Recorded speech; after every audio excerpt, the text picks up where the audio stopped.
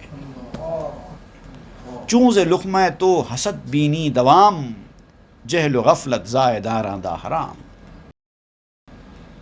Hedge گندم کاریو جو بردہد، دیدے اسپے کے کرے خردہد۔ کبھی ایسا ہوا ہے، آپ پوچھتے ہیں کہ کیا کبھی ایسا ہوا ہے کہ تو نے گیہوں بوئے اور جو پیدا ہوا؟ آپ نے ویٹ کی کاشت کی اور بارلی پیدا ہوئی، جھاڑ میں سے نکلی، کبھی ایسا ہوا ہے کیا؟ جس طرح سے ایک چیز کا بیج پیرے تو دوسرا جھاڑ نہیں اٹھتا، ویسے ہی حلال کی کمائی سے برائی نہیں سوچتی اور حرام کی کمائی سے اچھائی نہیں سوچتی۔ تو آپ پوچھتے ہیں کہ کیا کبھی ایسا ہوا ہے کہ تو نے گیہوں بوئے اور جو پیدا ہوا ہو؟ دیدہ اسپے کے کرے خردہد، تو نے دیکھا ہے کہ گھوڑی نے گدھے کا بچہ جنا ہو؟ کبھی ایسا ہوا ہے؟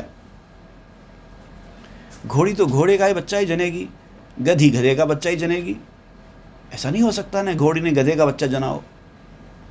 دیکھیے مثالیں دیکھیے آپ سمجھانے کی، آپ تو حرام کی کمائی کھاتے جا رہے ہیں اور اس سے اچھی توقع رکھ رہے ہیں، کہاں سے ہوگا؟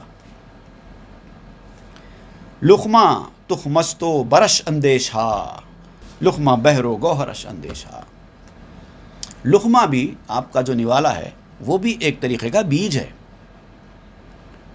جیسا آپ زمین میں بیج بوتے ہیں اور جو بیج بوتے ہیں وہی جھاڑ اٹھتا ہے، اسی طرح آپ جو لقمہ پیٹ میں ڈال رہے ہیں وہ بھی ایک بیج کی طرح ہے۔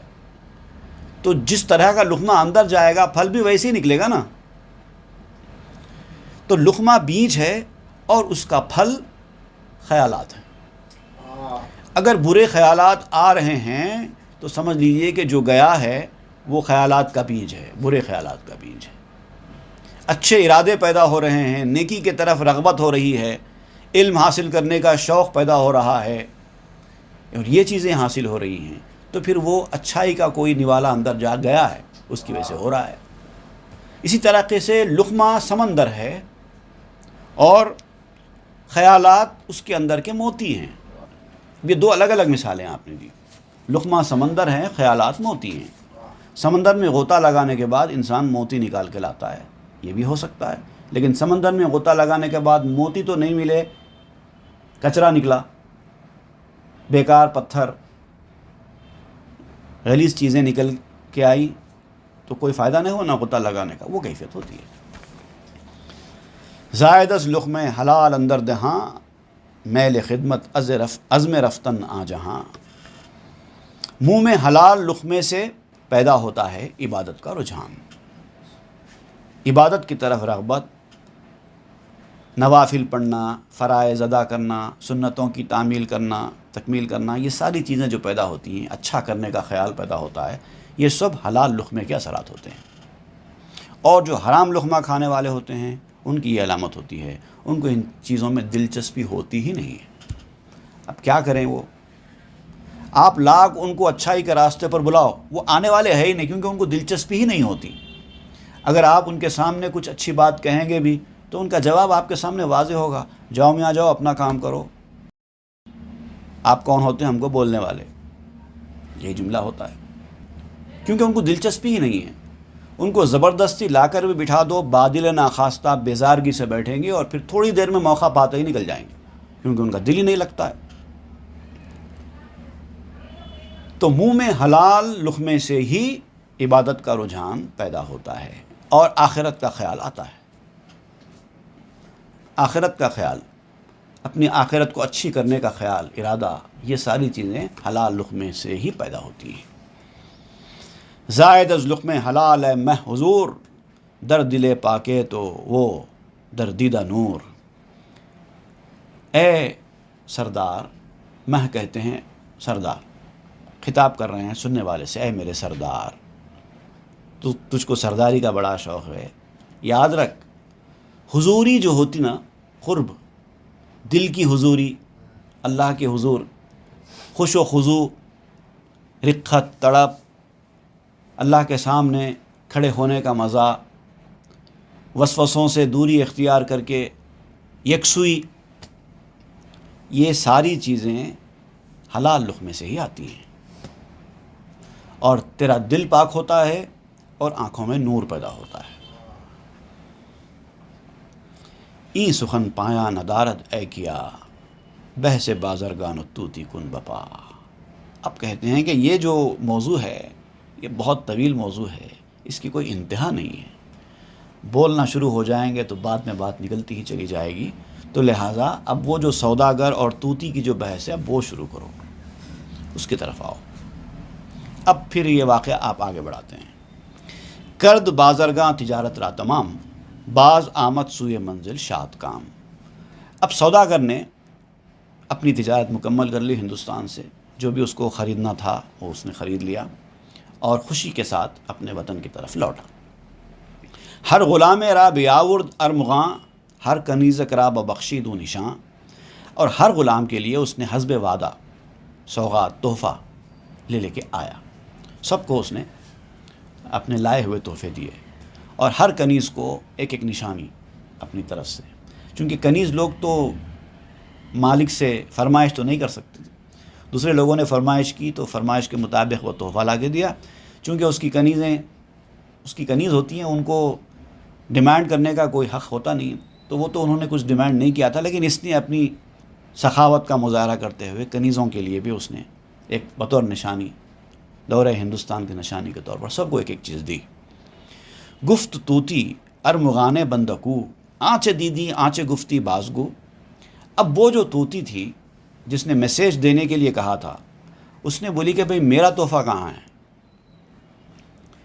میں نے آپ کو جو میسیج دینے کے لیے کہا تھا تو آپ نے میسیج تو پہنچایا ہے، لیکن تحفہ یہ ہے کہ وہ میسیج دینے کے بعد کیا ہوا یہ بتانا، جو دیکھا، جو کہا، جو سنا وہ بیان کرو، وہ میرا تحفہ ہوگا۔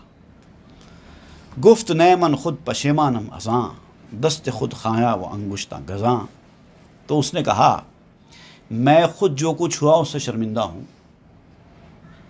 میں اپنے ہاتھوں کو چبا رہا ہوں اور اپنی انگلیوں کو کاٹ رہا ہوں افسوس کے مارے کہ میں نے یہ کیا کر دیا، کیا پیام دے دیا میں نے، بڑا افسوس ہو رہا ہے مجھے، میں وہاں سے یہاں تک جو کچھ ہوا اس پر افسوس کرتا آ رہا ہوں، دانتوں میں انگلی دبانا کہتے ہیں نا، چبانا اور انگلیاں کاٹنا افسوس کے مارے، وہ اپنے افسوس کی کیفیت کو ظاہر کر رہا ہے۔ کہ چرا پیغام خام از گزاف، بردمس بے دانشی وہ از نشاف۔ آخر کیوں میں نے یہ ایک لغو قسم کے پیام کو، میسیج کو ادھر سے ادھر پہنچایا؟ تو نے میسیج دیا اور میں بے وقوفوں کی طرح تیرا میسیج لے کر بھی چلا گیا، اور جا کر اپنی بے عقلی اور اپنی غلطی کا مظاہرہ کیا میں نے، ایسا پیام مجھے نہیں دینا چاہیے تھا، یہ خبط میں مبتلا ہو گیا میں۔ نشاف فارسی میں کہتے ہیں کوئی بھی ایسا کام جو یعنی دیوانگی میں، جنون میں، خبط میں آ کر لیا جائے۔ یہ عربی لفظ بھی ہے، لیکن عربی لفظ نشاف ہے، لیکن یہاں پر فارسی لفظ استعمال ہوا ہے۔ نشاف تو عربی میں کہتے ہیں جذب کرنے والی چیز، جیسے نشاف کاغذ کہتے ہیں، ایک کاغذ ہوتا ہے جو پانی گر جائے تو اس کو سکھانے کے لیے استعمال کرتے ہیں، اس کو کہتے ہیں نشاف، لیکن یہاں وہ نشاف نے نشاف ہے، نشاف کا مطلب ہوتا ہے خبط۔ تو میں نے اس خبط کا، اس بے وقوفی کا، کم عقلی کا میں نے مظاہرہ کیا کہ ایک ایسا بیکار پیام لے جا کر پہنچا دیا، افسوس کرنے لگا۔ گفت اے خواجہ پشیمانی سے چیست این کی خشم و غم را مختزیست۔ تو اس نے کہا، طوطی نے، اے میرے سردار، آخر کس بات کی شرمندگی ہے آپ کو؟ آپ اتنا افسوس کر رہے ہیں، آخر ہوا کیا؟ کون سی بات ہے جو آپ اس طرح غم میں، غصے میں مبتلا دکھائی دیتے ہیں؟ وہ کون سی بات ہے جو غم اور غصے کی متقاضی ہے؟ میں بھی تو آخر سنوں۔ گفتم شکایت ہائے تو، با گروہ طوطیاں ہمتائے تو اس نے کہا میں نے تیری جو شکایتیں تھیں، میں نے تیری ہمجنس طوطیوں کو وہاں پر بتا دی، تیری ہی طرح کی طوطیاں تھیں وہاں پر نظر آئیں مجھے، اور جو پیام تھا میں نے سنا دیا۔ یہ کہ طوطی ز دردت بوئے برد، زہرا اش بدرید و لرزید و بمرد۔ ایک طوطی کو تیرے درد کا احساس ہو گیا، تو نے جو درد میسیج کے طور پر میرے ذریعے بھیجا تھا تیری تکلیف، اس کا احساس ہو گیا ایک طوطی کو، تو اس نے اس کو دل پہ لے لیا اور اس کا پتا پھٹ گیا، کپ کپائی اور مر گئی۔ زہرہ اش بے درید و لرزید و بمرد، اس کا پتا پھٹا، کپ کپائی، لرزی اور پھر مر گئی۔ من پشیماں گشتمی گفتن چے بود، لیک چوں گفتم پشیمانی چے سود، میں شرمندہ ہو گیا کہ یہ کہنے کی بات نہیں تھی جو میں نے کہہ دی، مجھے افسوس ہونے لگا، لیکن اب کیا کریں، جو کہہ چکا تو کہہ چکا، جو بات منہ سے نکل گئی سو نکل گئی، اب شرمندہ ہونے سے فائدہ کیا ہے، اس لیے میں خاموش لوٹ کر آ گیا۔ نکتہ کاں جست ناگاہ از زباں، ہم چو تیرے داں کے جستاں از کماں، جو بات اچانک زبان سے نکل گئی اس کی مثال ایسی ہے جیسے کہ کوئی تیر کمان سے نکل گیا۔ تیر کمان سے نکلنے کے بعد اب واپس تھوڑے آ سکتا ہے، نکل گیا، اب وہ کیفیت ہو گئی، جو بات نہیں بولنے کی تھی میں نے بول دی اور ایسا ہو گیا۔ اب پچھتانے اور افسوس کرنے سے تو ویسا تو کوئی فائدہ نہیں ہے، کیونکہ جو ہو گیا سو ہو گیا۔ وا نگردد از رہ آں تیر پسر، بند باید کرد سیل راز سر، اے بیٹا وہ تیر راستے سے واپس تو نہیں آ سکتا جو نکل چکا تیر۔ مسئلہ یہ ہے کہ جب سیلاب آتا ہے تو طریقہ یہ ہے کہ سیلاب کو ابتدا میں ہی بند کر دینا چاہیے۔ جب سیلاب آتا ہوا آپ کو دکھائی دے تو بستی میں داخل ہونے سے پہلے ہی اس کو روک دینا چاہیے۔ چوں گزشت از سر جہان را گرفت، گر جہاں ویراں کند نبوت شگفت، جب پانی سر سے گزر گیا تو اس نے سارے شہر کو، سارے جہان کو اپنی لپیٹ میں لے لیا۔ تو پہلے ہی پانی کو روک لینا چاہیے، وہاں پر بند بنا لینا چاہیے، ڈیم بنا لینا چاہیے، سیلاب کے پانی کو وہیں پہ روک لینا چاہیے، تو بستی محفوظ رہے گی۔ لیکن آپ نے ایک بار اس کو بستی میں جانے کا راستہ دے دیا تو اب تو وہ تو بستی کو ڈبا کر ہی رکھے گی۔ اور اگر اس طرح کا کوئی سیلاب، آفتوں والا سیلاب اگر دنیا کو برباد کر دے، ویران کر دے، تو اس میں تعجب کی بات کیا ہے؟ وہی کیفیت ہوئی میری، سیلاب کی شکل میں گیا اور میں نے یہ میسیج اس کو پہنچایا اور وہ مر گئی۔ فعل را در غیب اثرہا زاد نیست، وہاں موالیدش بے حکم خلق نیست۔ دراصل ہوتا کیا ہے کہ جو عالم غیب ہوتا ہے اس کے اندر انسان کے فعل کے آثار پیدا ہوتے ہیں، یعنی یہ جو شرمندگی کا اظہار کر رہا ہے، اب یہاں پر ایک بہت اہم پوائنٹ مولانا روم یہ بتا رہے ہیں کہ موت تو انسان کی مقدر میں لکھی ہوتی ہے، مرتا تو جانور، چاہے انسان ہو کہ جانور، اسی وقت ہے جب کہ اس کی موت آئی ہوئی ہوتی ہے، لیکن ظاہری طور پہ انسان جو کرتا ہے وہ اس کا ایفیکٹ اس کے اوپر پڑتا ہے۔ تو انسان کے فعل کے جو آثار ہیں وہ غیب پر پڑتے ہیں، اور اس کے وہ نتیجے مخلوق کے حکم سے نہیں ہیں، اس کے مقدر میں مرنا تھا، اسی لیے وہ طوطی مری، لیکن ابتدا اس کا ذریعہ کون بنے؟ اس کا ذریعہ میرا میسیج بنا، تیرا میسیج بنا جو میں نے پہنچایا۔ بے شریک جملہ مخلوق خداست، آ موالید ارچ نسبت شاں بماست، بغیر کسی شرکت کے یہ فیصلے سارے کے سارے اللہ تعالیٰ کے ہوتے ہیں۔ تمام نتیجے جو آتے ہیں ہمارے سامنے وہ سب اللہ کی طرف سے آتے ہیں، لیکن نسبت ہماری طرف ہوتی ہے نا، اگرچہ کہ اس کی نسبت ہماری طرف ہے، اس کا ذریعہ ہم بنتے ہیں۔ لوگوں کی گرفت اسی لیے تو کی جاتی ہے، ایک قاتل ہوتا ہے، قاتل کو گرفتار کیا جاتا ہے، اس کو سزا دی جاتی ہے کہ تو نے ایک انسان کو کیوں مارا، تو اس کی موت لانے والا یہ انسان تو نہیں ہے، اس کی موت تو اپنے وقت پر ہی آئی ہے، لیکن اس کی گرفت اس لیے کی جاتی ہے کہ تو اس آدمی کی موت کا ذریعہ کیوں بنا، وہ سزا اس کی ہے۔ تجھے کس نے اختیار دیا تھا مارنے کا؟ مارنے کا اختیار تو خالق کے پاس ہے، اس کے اوپر چھوڑتا وہ تبھی موت مرتا، قدرتی موت مر جاتا۔ جب اس کا وقت آتا ہے تو انسان قدرتی موت مر جاتا ہے، کسی کے مارنے کی ضرورت نہیں ہے انسان کو۔ جب وقت آتا ہے تو انسان قدرتی موت مرتا ہے، تو اس کو قدرتی موت ہی مرنے دینا تھا، تو اس کا ذریعہ کیوں بنا؟ اس کی سزا دی جاتی ہے، اور اسی لیے اس کو قاتل کہا جاتا ہے۔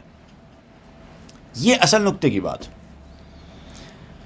زید پرانی تیرے سوئے امر، امر را بگرفت تیرش ہمچو نمر۔ جیسے زید نے امر کی طرف تیر چلایا اور اس کے تیر نے امر کو دبوچ لیا، تیر کا شکار ہو گیا امر، زید کے تیر کا شکار امر ہو گیا، تیندوے کی طرح مر گیا ہو، حالانکہ وہ تو انسان تھا لیکن ایک جانور کی طرح مر گیا کیونکہ اس نے تیر چلایا۔ مدت سالے ہمی زائی درد، درد ہارا آفرینت حق نہ مرد۔ اور وہ اگر نہ بھی مرتا ہے تب بھی اس کے تیر کا زخم تو اس کو رہے گا، اور جب تک وہ زخم رہے گا اس کو درد ہوتا رہے گا جس پر تیر چلایا گیا ہے۔ کچھ اور دوسرے مسائل بھی آ سکتے ہیں، اگر موت نہ بھی آئے تو کافی عرصے تک وہ شکار ہو سکتا ہے اس تکلیف اور درد کا۔ یہاں پر بھی وہی مسئلہ ہے، دردوں کو بھی تو انسان ہی اللہ ہی پیدا کرتا ہے، انسان تھوڑے پیدا کرتا درد کو، درد بھی تو اللہ کا پیدا کیا ہوا ہے۔ زید رامی آدمر مردز وجل، درد حامی زائداں جاتا اجل۔ اگر تیر چلانے والا زید خوف سے اسی وقت مر گیا، بھئی زید نے عمر کے اوپر تیر چلایا، عمر یا تو مر گیا یا اگر زندہ بھی ہے تو وہ تیر کے زخموں سے پریشان ہے، کافی سال تک، پتہ نہیں کتنا وقت لگے گا اس کے زخم مندمل ہونے تک، تب تک تو وہ پریشان رہے گا ہی رہے گا۔ لیکن تیر چلا دینے کے بعد اگر زید افسوس میں یا ڈر میں یا کسی اور وجہ سے مر گیا تو اس کے مر جانے سے یا اس کو سزا ہو جانے سے، اس کو پھانسی ہو جانے سے اس کا درد تو کم نہیں ہو جائے گا نا، درد تو جب تک ہے وہ ہوتا رہے گا۔ تو میرے افسوس کرنے سے وہ مری ہوئی چڑیا، مری ہوئی طوطی واپس تو نہیں آئے گی، لیکن افسوس تو برابر رہے گا نا۔ زام والی دے وجہ چوں مرد او، زید راز والقتد سبب قتال گو۔ جب وہ درد کے ان نتیجوں سے مر گیا زید، تیر چلانے والا زید اگر اس درد کی وجہ سے مر گیا کہ وہ درد جو اس کے اندر پیدا ہوا تھا میں نے تیر کیوں چلایا، تو اب زید کو یہ تو نہیں کہہ سکتے کہ وہ افسوس کی وجہ سے مرا ہے لہذا اس کو قاتل مت کہو، کیونکہ پہلا سبب تو اس کا ہے نا باقی قتل کرنے کا، بھلے ہی وہ اب مر جائے زندہ نہ بچے لیکن قاتل تو برابر رہے گا نا، مرنے کے بعد بھی قاتل تو وہی کہلائے گا نا۔ اب چونکہ وہ مر گیا ہے لہٰذا اس کو قاتل نہیں کہنا چاہیے، ایسا کوئی ہے کیا؟ بات نہیں ہے، کیونکہ پہلا سبب تو اس کا وہی تھا، قتل کرنا۔ وجہ ہا را بدو منصوب دار، گرچہ ہستاں جملہ سنے کردگار۔ ان دردوں کو اس کی طرف منسوب کرو کیونکہ سبب یہ بنا ہے، سبب یہ بنا ہے، اور اس کے درد کا سبب بھی وہی ہے، کیونکہ اگر وہ تیر نہیں چلاتا اور عمر اگر مرتا نہیں تو اس کو بھی اس کا درد نہیں ہوتا۔ تو دردوں کو اس کی طرف ہی منسوب کیا کرو، اگرچہ کہ اس کے اندر بھی اللہ تعالیٰ کی مشیت کار فرمائے، اس کے پیچھے بھی اللہ تعالیٰ ہی کی کار فرمائی ہے، تب بھی منسوب اسی کی جانب کیا جاتا ہے۔ ہم چنی کسب و دام و جماع، عام والی دست حقرا مستطاع۔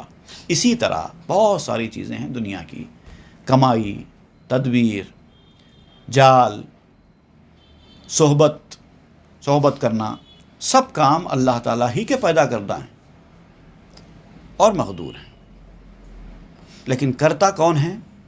انسان ہے، جو کرتا ہے اس کو اس کا پھل ملتا ہے۔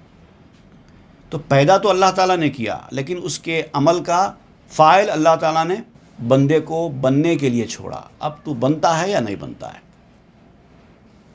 اسی لیے اس کے حساب سے اس کو جزا سزا دی جاتی ہے۔ اب یہ بہت کام کی بات بتا رہے ہیں، دیکھیے اب اس کے بعد کے جو اشعار آئیں گے وہ ایک بہت خاص قسم کی بات کھلے گی آپ کو۔ پہلی بات آپ یہ یاد رکھیے یہاں پر کہ جو تیر نکل چکا ہے وہ واپس لوٹ کر نہیں آتا، جو انسان غلطی کر دیتا ہے اس کے بعد اس کا نتیجہ وہ خود بھگتتا ہے، یہ بات تو پکی ہے۔ مثالوں سے آپ نے سمجھا دیا، جو جیسا بوؤ گے ویسا کاٹو گے. As you sow shall you reap. یہ کامن ہے, یہ کامن بات ہے ہر انسان کے لیے. اب دیکھیے آگے کیا ہے. بستہ در ہائے موالید سبب چوں پشیما شد ولی از دست رب. سب سبب اس سے نتیجوں کے دروازے بند ہو جاتے ہیں خدا کے ہاتھ سے جب ولی شرمندہ ہوتا ہے. ایک آپ نے نتیجے کا دروازہ کھولا,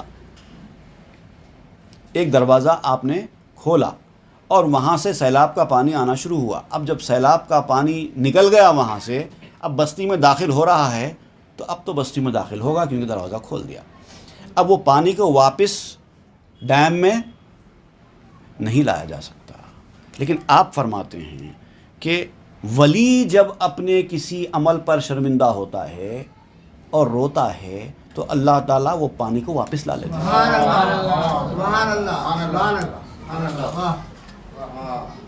سب سبب, سب نتیجے اپنی جگہ پر, اس کا رو کر دعا کرنا نتیجے کو روک کر واپس لا لیتا ہے. اولیارا ہست قدرت از الہ تیر جستہ باز آرندش زراح. اللہ کی جانب سے اولیاء کو یہ قدرت حاصل ہے کہ وہ چھوٹے ہوئے تیر کو واپس لا سکتے ہیں. اب یہ کیسا ہوتا ہے؟ اب دیکھیے لاجیکلی تو آپ کو سمجھ میں نہیں آئے گا کہ یہ بھائی کیسی بات کر رہے ہیں, چھوٹا ہوا تیر واپس کیسے آ سکتا ہے. اب آپ اور مثالیں دے کے سمجھائیں گے کہ کیسے واپس آ سکتا ہے.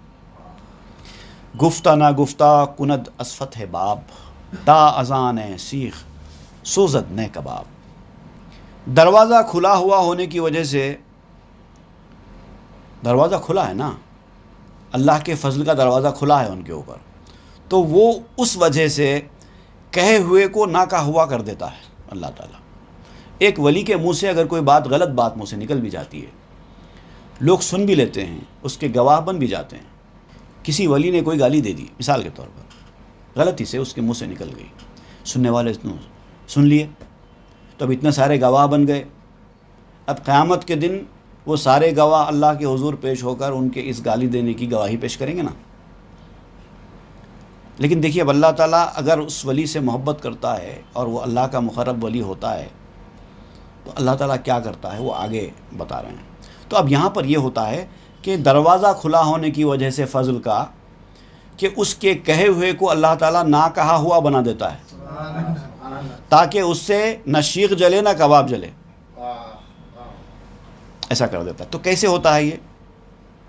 از ہما دلہا کے آ نکتہ شنید آ سخن را کرد محور ناپدید. تمام دلوں سے جنہوں نے وہ بات سنی ہے, وہ منہ سے کہی ہوئی وہ بات جتنے لوگوں نے سنی ہے, اللہ تعالیٰ اس کے دلوں سے ہی, ان کی میموریز سے ہی وہ بات نکال دیتا ہے. اب دو گواہی کیا دیتے ہیں, ہم تو بھلا ہی دیتے ہیں تمہارے. گرت برہاں بایا دو حجت میں ہاں ازن بے خاں آیت او ننسیہا.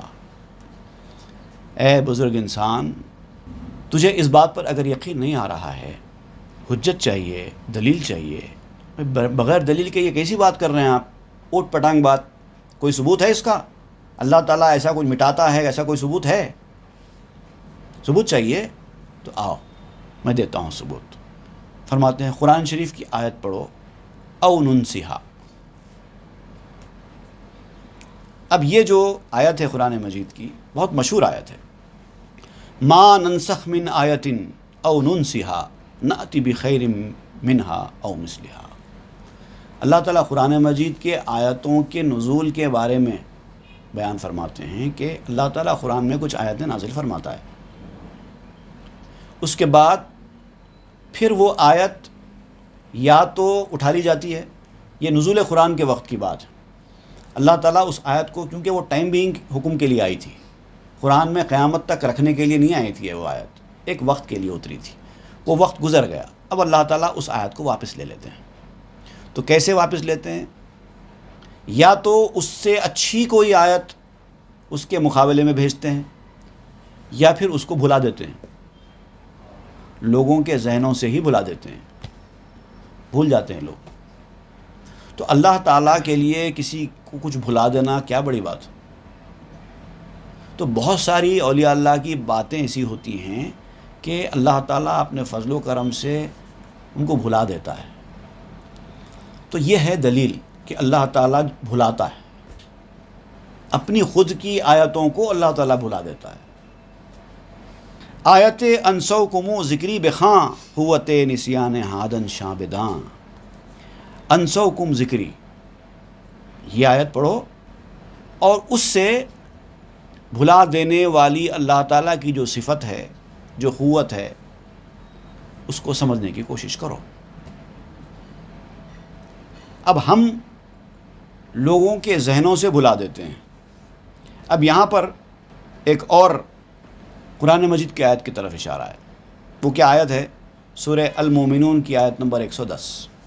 فَاتَّخَذْتُمُوهُمْ سِخْرِيًّا حَتَّى أَنْسَوْكُمْ ذِكْرِي وَكُنْتُمْ مِنْهُمْ تَضْحَكُونَ. یہ ایک شان نزول ہے اس آیت کا، جس میں کہ حضرت بلال، حضرت عمار، حضرت صہیب اور دیگر صحابہ کرام تھے. ان لوگوں کا کافر لوگ بڑا مذاق اڑایا کرتے تھے. جیسے کہ حضرت بلال کا مسئلہ ہے، وہ رنگ ان کا کافی کم تھا، حبش کے رہنے والے تھے، اچھے خاصے کالے تھے، تو ان کا مذاق اڑاتے تھے، ان کی صورت، ان کا حلیہ دیکھ کر.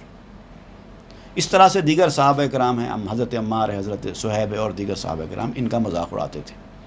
تو اللہ تعالیٰ نے کافروں کے اس مذاق اڑانے کی بات کا ذکر کرتے ہوئے یہ آیت نازل فرمائی.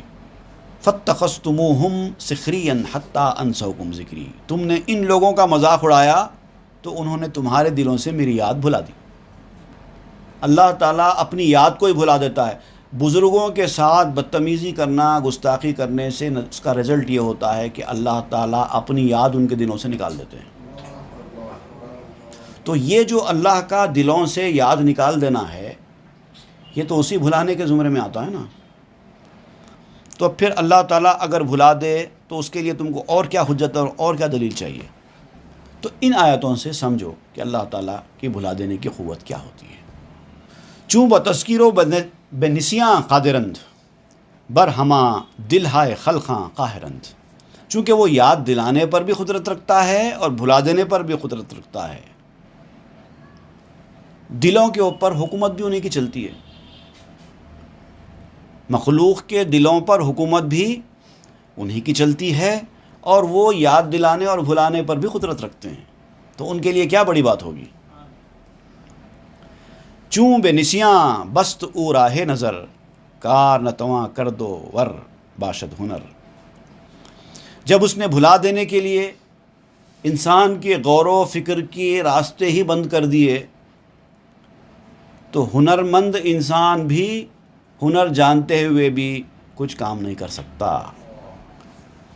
بڑا ایکسپرٹ ہوں گا اپنے فیلڈ میں، بہت کچھ جاننے والا ہوگا، لیکن اللہ تعالیٰ نے اس کا حافظہ چھین لیا، اس کی میموری چلی گئی، تو وہ ایکسپرٹ آدمی بھی اپنے ہی فیلڈ کا کام نہیں کر سکتا. خستمو سخریتاً اہل السمو اذنب خانی تا انسوکمو. مرتبے والوں کا، عزت والوں کا، اللہ کے نیک بندوں کا تم نے مذاق اڑایا، تو یہ انسوکمو جو قرآن میں آیا نا، یہ پڑھتے رہو. ابھی جو آیت کا ہم نے حوالہ دیا، اللہ کے نیک بندوں کا مذاق اڑانا اتنی معمولی چیز نہیں ہوتی ہے. اور یہ بھی اسی کا بنیاد وہی ہے، حرام کی کمائی. جب کمائی حرام کی ہو جاتی ہے تو عام انسان نہ صرف یہ کہ دین سے دور ہو جاتا ہے، مذہبی چیزوں میں اس کا دل نہیں لگتا ہے، بلکہ وہ صاحب دل، صاحب علم، صاحب تقوی، اہل نظر، ان لوگوں پر بھی تنقیدیں کرنے میں جٹ جاتا ہے. مثالیں دینے کی ضرورت نہیں ہے، یہ سوشل میڈیا کا دور ہے، آپ دیکھ سکتے ہیں کیسے کیسے لوگ کس کس پر تنقید کر رہے ہیں. کہتے ہیں نا، پیٹ چیرے تو الف نہیں نکلتا، وہ کیفیت ہے. لیکن تنقیدیں ہو رہی ہیں، نکتہ چینیاں ہو رہی ہیں بڑے بڑے لوگوں پر، اہل علم پر تنقیدیں ہو رہی ہیں. یہ کیفیت ہے. اور اس کا رزلٹ ہے یہ آتا ہے جب اہل دل پر، اہل نظر پر، اللہ کے نیک بندوں پر، علم والوں پر جب انسان تنقیدیں کرتا ہے تو اللہ تعالیٰ اس کے ساتھ یہ معاملہ کرتا ہے۔ صاحب دہ بادشاہ جسم ہاست، صاحب دل شاہ دل ہائے شماست۔ جیسے شہر کا حاکم، حکومت کرنے والا، شہر پر حکومت کرنے والا جسموں کا بادشاہ ہوتا ہے، لوگوں کے جسموں کے اوپر اس کی حکومت چلتی ہے، اسی طرح اہل دل جو ہوتے ہیں، دل والے لوگ، صاحب دل، وہ دلوں کے بادشاہ ہوتے ہیں، تمہارے دلوں کے بادشاہ ہوتے ہیں۔ اور کبھی کبھار اللہ تعالیٰ خود مٹاتا نہیں ہے بلکہ اہل دل کو اختیار دے دیتا ہے تمہارے دل کی بات مٹانے کا۔ ایسے بہت سارے اولیاء کرام کے واقعات میں ہم نے پڑھا ہے، سنا ہے، بڑے بڑے اہل علم اور اہل فلسفہ کو، کہ ان کے فلسفے کو، ان کے علموں کو کیسے مٹا دیا آنے واحد میں۔ تو اللہ نے دیا ہے وہ ان کو اختیار۔ فریدید آمد عمل بے ہیچ شک، پس نباشت مردم اللہ مردمک۔ اس میں کوئی شک کی بات نہیں ہے کہ عمل انسان کا دیکھنے کی ایک شاخ ہے، دیکھنے کی شاخ، عمل دیکھنے کی شاخ ہے۔ کیا ہے؟ کیا چیز ہے؟ کس چیز کا طرف اشارہ فرما رہے ہیں؟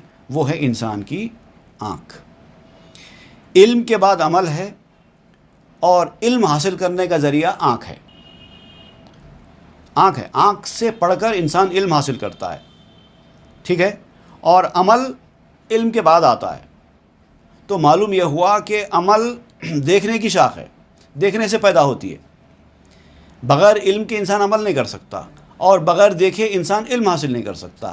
تو معلوم یہ ہوا کہ دیکھنا ضروری ہے عمل کرنے کے لیے۔ تو عمل دیکھنے کی شاخ ہوئی کہ نہیں ہوئی؟ تو اب دیکھیے آپ، یہ دیکھنے کا جو عمل ہو رہا ہے انسان کا، یہ کس چیز سے ہو رہا ہے؟ چھوٹی سی آنکھ کی پتلی، ایک چھوٹی سی آنکھ کی پتلی ہے، اس سے انسان سب کچھ دیکھ رہا ہے۔ دیکھنے میں اتنی چھوٹی ہے، بالکل چھوٹی۔ انسان کا ہاتھ بڑا ہے، پاؤں بڑا ہے، سر بڑا ہے، پیٹ بڑا ہے، اس کے سارے اعضاء بڑے ہیں آنکھ سے۔ آنکھ تو چھوٹی سی ہوتی ہے، لیکن دیکھیے آنکھ ہی ہے جو سب کچھ کر رہی ہے۔ اسی سے انسان کو علم مل رہا ہے، اور اسی علم سے انسان عمل کر رہا ہے۔ مردمش چوں مردمک دیدند خرد، در بزرگی مردمک کس پہ نبرد۔ لوگوں نے اس پتلی کو، آنکھ کی اس پتلی کو چھوٹی اور حقیر چیز سمجھا ہے۔ پتلی کی بڑائی کا کسی نے اندازہ نہیں لگایا کہ یہ چھوٹی سی چیز کیا کرتی ہے، کیا کر رہی ہے، بہت معمولی سمجھتے ہیں۔ تو اللہ کے نیک بندوں کی مثال بھی ایسے ہی ہے، وہ بالکل معمولی نظر آتے ہیں، بالکل معمولی، ان کے پاس کچھ بھی نہیں ہے، بظاہر ایسا لگتا ہے وہ بیچارے کچھ نہیں ہے ان کے پاس، کھانے کو کھانا نہیں ہے، رہنے کو گھر نہیں ہے، یہ کیفیت بھی ہوتی ہے، لیکن ان کی مثال اس دیدے کی ہے تو نظر آنے میں چھوٹی چیز، لیکن کیا کیا ہو رہا ہے اس سے۔ سارا عمل اسی آنکھ کا مرہون منت ہے۔ اب یہ پتلی کی جو بڑائی ہے، آپ چاہتے ہیں کہ اس آنکھ کی پتلی کی بڑائی کو اور بیان کریں، اور بیان کریں، لیکن آگے کیا لکھتے ہیں؟ من تمام ایران آرم گفتزاں، منامی آیت ز صاحب مرکزاں۔ میں اس کی تفصیل پوری بیان نہیں کر سکتا، کیونکہ مرکز والوں کی طرف سے، سینٹر کی طرف سے، ہیڈ آفس کی طرف سے منع ہے۔ منامی آیت ز صاحب مرکزاں، جو ہیڈ آفس والے ہیں ان لوگوں نے مجھے اس سے زیادہ بیان کرنے سے روک دیا ہے۔ چوں فراموشی خلق و یاد شاں، باویست و میرست فریاد شاں۔ چونکہ لوگوں کی بھول اور ان کی یاد اس سے متعلق ہے، اور وہ ان کی فریاد کو پہنچتا ہے۔ اللہ تعالیٰ کا جو بندوں کے ساتھ معاملہ ہے وہ بڑا مہربانی پر مبنی ہے۔ تو اسی لیے اللہ تعالیٰ کیا کرتا ہے، جیسے انسان کی شان، اللہ تعالیٰ کی شان ستاری ہوتی ہے، وہ لوگوں کے عیبوں کو ڈھانپنے والا ہے۔